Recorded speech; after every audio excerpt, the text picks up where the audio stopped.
aborder la notion de temps en philosophie, c'est vrai que c'est un peu se jeter dans une énigme assez familière, finalement. Saint Augustin le disait bien, qu'est-ce donc que le temps? Si personne ne me le demande, je le sais, mais si on me le demande et que je veuille l'expliquer, je ne le sais plus. C'est une bonne accroche, ça, pour la disserte du bac philo sur ce thème, non? Ah oui, c'est le point de départ idéal. Cette perplexité d'Augustin, elle est fondamentale. C'est ça qui a motivé toute la réflexion philosophique. Alors aujourd'hui, l'idée, c'est d'explorer un peu les concepts clés, les pistes importantes qu'on trouve dans les sources pour aider à construire une réflexion solide pour cette dissertation. D'accord. Et d'ailleurs, les sources préviennent d'emblée à attention à certains pièges. Faut faire gaffe, par exemple, à pas juste parler de son expérience perso, la nostalgie, tout ça. Ou alors lister des philosophes sans vraiment analyser. Exactement. Ni non plus partir direct sur des oppositions trop binaires, genre subjectif, objectif, temps vécu, temps mesuré. C'est pertinent, bien sûr, mais ça peut pas être le seul angle d'attaque, quoi. Compris. Alors, si on veut aller au cœur du sujet, euh, par où on commence? C'est quoi le temps, au fond? Bah, la question vraiment de base, c'est celle de son être. Qu'est-ce que c'est le temps? Ontologiquement parlant. Déjà, Aristote y soulignait que son existence est imparfaite et obscure. C'est entre l'être et le non-être. Le passé, bon, il n'est plus, l'avenir n'est pas encore là, reste le présent, mais il file. Comment on attrape l'être d'un truc aussi fuyant? Ah oui, c'est vertigineux comme question. Aristote pointe aussi le problème de l'instant, du maintenant. Il coupe le temps en deux, mais lui-même il est stable ou il change tout le temps. C'est ça le paradoxe. S'il change sans cesse, comment y a-t-il continuité?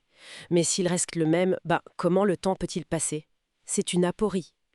Hegel, plus tard, parlera de négativité. D'accord.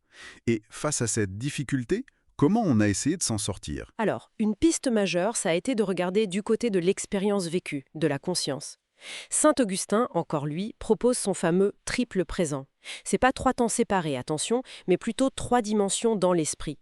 Le présent du passé, la mémoire, le présent du présent, l'attention, et le présent du futur, l'attente. Ah, donc c'est l'esprit qui s'étire en quelque sorte. La distension de l'âme, c'est ça. C'est exactement ça. La mesure du temps devient une affaire interne, liée à la conscience, et non plus une suite d'instants qu'on pourrait compter de l'extérieur. Ça me fait penser à Bergson, évidemment, sa notion de durée. Tout à fait. Bergson y va même plus loin. Il oppose radicalement ce temps vécu par la conscience, ce flux continu, où tout s'interpénètre, sa fameuse image de la boule de neige, au temps de la science. Le temps spatialisé, oui, celui qu'on découpe en tranches égales, comme sur une règle. Voilà, homogène, quantifiable. Husserl aussi, avec sa notion de rétention. Le passé tout proche, qui reste comme accroché au présent, décrit cette conscience du temps comme un flux continu, un présent épais. Et ensuite, il y a Kanté, qui change la donne, non? Ah oui, Kant, c'est un sacré tournant. Lui, il dit arrêtez de chercher le temps à l'extérieur, comme une chose ou un milieu. Le temps, c'est une forme, a priori, de notre sensibilité.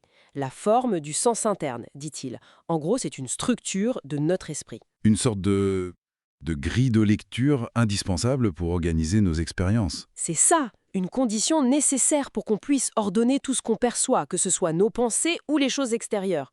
Le temps structure notre expérience. Il n'est pas dans l'expérience. Et puis, on arrive à Heidegger.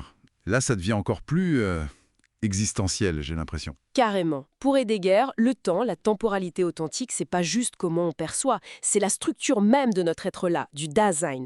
C'est lié à notre finitude, à notre rapport à la mort, l'être pour la mort. Le temps fondamental, ce n'est pas la succession des maintenant. C'est plutôt l'orientation vers l'avenir, les possibilités. Exactement, c'est la structure du souci, cette préoccupation qui nous tourne vers l'avenir.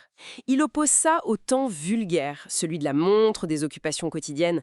L'accent est mis sur le futur. Et cette idée d'avenir, elle est reprise après. Oui, par exemple, chez Lévinas, pour lui, le temps, c'est surtout l'ouverture à l'autre, à l'imprévu, à l'événement. C'est ça qui fonde l'éthique. Et puis il y a Nietzsche, avec l'éternel retour. C'est pas juste un cycle qui se répète, c'est l'idée d'affirmer son passé, de le vouloir à nouveau. Et ça, paradoxalement, ça libère une force pour créer l'avenir. Même la physique, avec Prigogine par exemple, redonne de l'importance à l'irréversibilité, à la flèche du temps.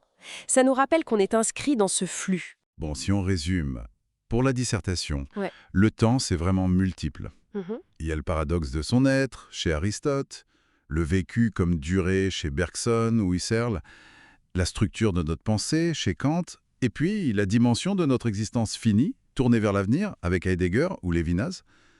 Il faut jouer avec ces différentes perspectives. Tout à fait, c'est la richesse du sujet. Et peut-être, pour laisser une ouverture, si le temps, comme pas mal de ces penseurs le suggèrent, est marqué par quelque chose d'insaisissable, de fuyant, presque un non-être, Hmm. mais comment est-ce que prendre conscience de ça, de cette fugacité, ça pourrait changer notre rapport pas juste à la philo, mais à notre vie, à ce qui compte vraiment pour nous?